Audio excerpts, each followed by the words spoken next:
आज तो बहुत देर कर दी तुमने आने में। हाँ? सलोनी ने डोरबेल की आवाज सुनकर जैसे ही दरवाजा खोला, सामने उसकी कामवाली रजनी मौजूद थी। हाँ, इतना कहकर रजनी अंदर चली गई।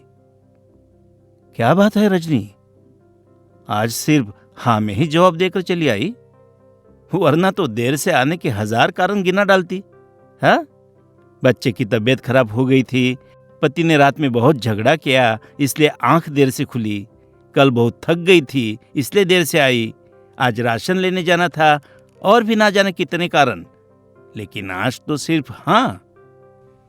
सलोनी उसके पीछे पीछे अंदर आई और जब उसके चेहरे पर ध्यान दिया तो उसका चेहरा बिल्कुल उतरा हुआ था और आंखें तो सूजकर लाल हो रही थी।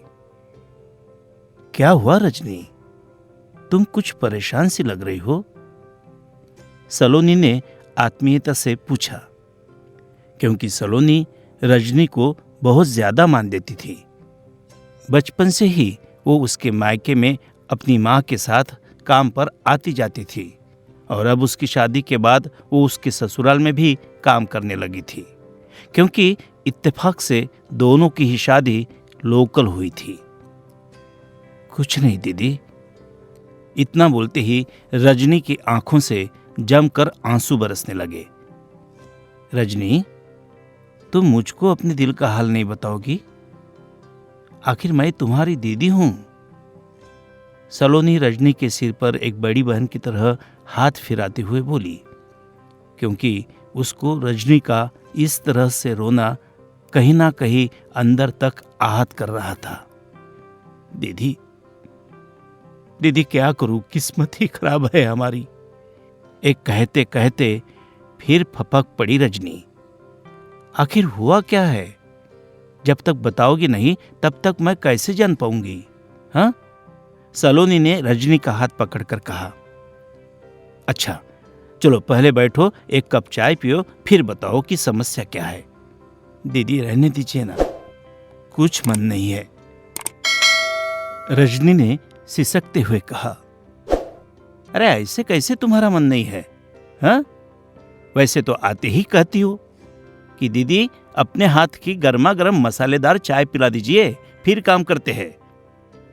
और सलोनी उसकी बात को अनसुना करके जाकर फटाफट रजनी के लिए चाय बना लाई। और जब रजनी चाय पी चुकी थी तब फिर से सलोनी ने उसको कुरेदना शुरू किया। अब बताओ कि क्या बात है, शायद मैं तुम्हारी मदद कर सकूं। दीदी, आपको तो पता ही है कि मैं अपनी बेटी कम्मू की शादी के लिए थोड़े थोड़े पैसे जोड़ रही थी कि पता नहीं कब उसकी शादी तय हो जाए और मुझको जरूरत पड़ जाए। लेकिन वो पैसे मैं खुद अपने पास न रखकर अपनी जेठानी के पास रखवा देती थी, क्योंकि वो हमेशा ही हमको बहुत स्नेह करती थी। इसलिए उनके ऊपर हमको पूरा विश्वास था। मैं अपने पति की शराब की आदत की वजह से पहले से ही बहुत दुखी थी। अगर उनको पता चल जाता कि मेरे पास पैसा है तो कैसे भी करके मुझको मार पीट कर वो हमसे छीन लेते। इसलिए मैंने अपनी जेठानी को सबसे ज्यादा विश्वास पात्र समझा। लेकिन ये मेरी बहुत बड़ी भूल साबित हुई दीदी, बहुत बड़ी भूल साबित हुई। रजनी फिर फपक फपक कर बेतहाशा रो पड़ी। रजनी रो मत, बताओ तो सही, आखिर पूरी बात क्या है? सलोनी ने रजनी का सिर सहलाते हुए कहा। दीदी, कल जब पता चला कि इस समय चांदी थोड़ी सस्ती हो गई है तो मैंने सोचा कि कम्मों के लिए पायल और बिछुआ खरीद कर रख लूं। तो जब मैंने जेठानी से रुपए मांगे तो वो साफ मुकर गई। इतना कहते हुए रजनी की आंखों में कल रात की घटना घूम गई। जी, इस समय पता चला है कि चांदी थोड़ी सस्ती हुई है, तो लाइए थोड़े रुपए दे दीजिए, कम्मों के लिए पायल और बिछुआ खरीद लेती हूँ। हो सकता है कि बाद में फिर महंगी हो जाए।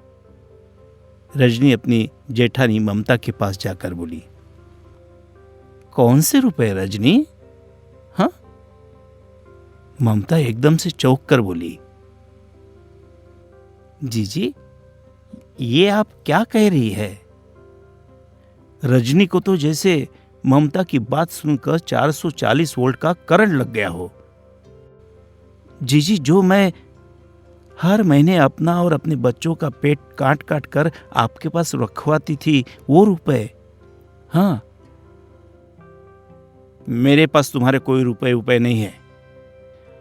और किसके सामने तुमने मेरे पास रुपए रखवाए? हाँ?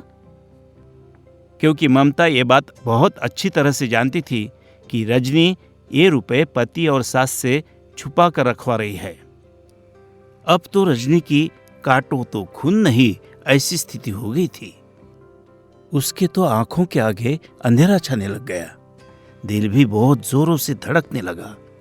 हे भगवान, ये तो जेठानी जी ने बहुत बड़ा धोखा दे दिया। और अब कहे भी तो किससे वो?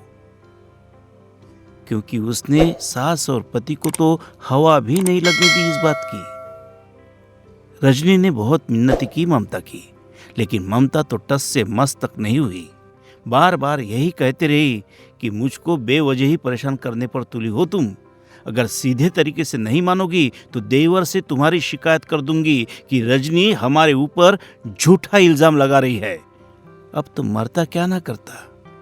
रजनी रोते हुए ममता के कमरे से निकल आई, लेकिन तब से उसके आंसू बंद होने का नाम ही नहीं ले रहे थे। बच्चों ने भी पूछा, लेकिन आंख में तिनका चले जाने का बहाना बना दिया। और इस समय सलोनी का स्नेह पाकर आंसुओं की अविरल धारा उसकी आंखों से बह रही थी। दीदी, दीदी आप ही बताइए, मैं अब क्या करूं? रजनी अपने आप को बिल्कुल लाचार महसूस कर रही थी, क्योंकि सलोनी के अलावा वो अपने साथ हुए धोखे का किसी से जिक्र भी नहीं कर सकती थी। और अगर कहती भी तो सब उसी की गलती बताते। रजनी, अब जो हुआ उसको तुम बिल्कुल भी नहीं बदल सकती, क्योंकि पैसा अगर अच्छा है तो बहुत बुरी चीज भी है। ये अच्छे से अच्छे रिश्तों को भी दांव पर लगवा सकता है। तुम इस परिस्थिति से सीख लेकर आगे बढ़ो और आइंदा और किसी पर भी विश्वास मत करना, क्योंकि एक बार का दूध का जला छाछ भी फूंक फूंक कर पीता है। सलोनी ने रजनी को समझाते हुए कहा, लेकिन दीदी, अगर थोड़े बहुत रुपए पैसे में जोड़ना चाहती हूँ तो कैसे जोड़ूं? जवान बिटिया घर में बैठी है, कम्मों के पिता को तो इस बात की कोई फिक्र नहीं है, लेकिन मैं तो मां हूं ना, मुझको तो सोचना ही पड़ेगा। रजनी ने अपना निचला होठ दांतों से काटते हुए कहा, दीदी दीदी दीदी, अब अगली बार से मैं आपके पास अपने जोड़े हुए रुपए रखवा दूंगी। नहीं रजनी, नहीं, क्योंकि सचमुच पैसा संबंध तोड़वा देता है और मैं नहीं चाहती कि हमारे संबंधों में भी दरार आए। इसलिए मैं तुमको दूसरा रास्ता बताती हूं।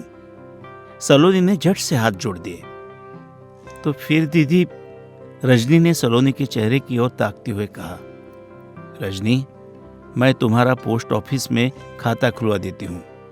तुम अपने सारे पैसे उसी में जमा करना और जब जरूरत हो तब निकाल लेना।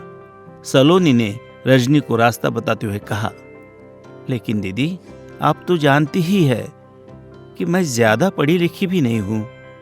रजनी मायूस होकर बोली, रजनी, उसके लिए बहुत ज्यादा पढ़ी लिखी होने की जरूरत नहीं है, बस हस्ताक्षर करना आना चाहिए और वो तुम कर ही लेती हो। सलोनी की बात रजनी के समझ में धीरे धीरे आ रही थी। ठीक है दीदी, रजनी ठंडी सांस भरते हुए बोली। और उसी दिन सलोनी ने रजनी का पोस्ट ऑफिस में जाकर खाता खुलवा दिया।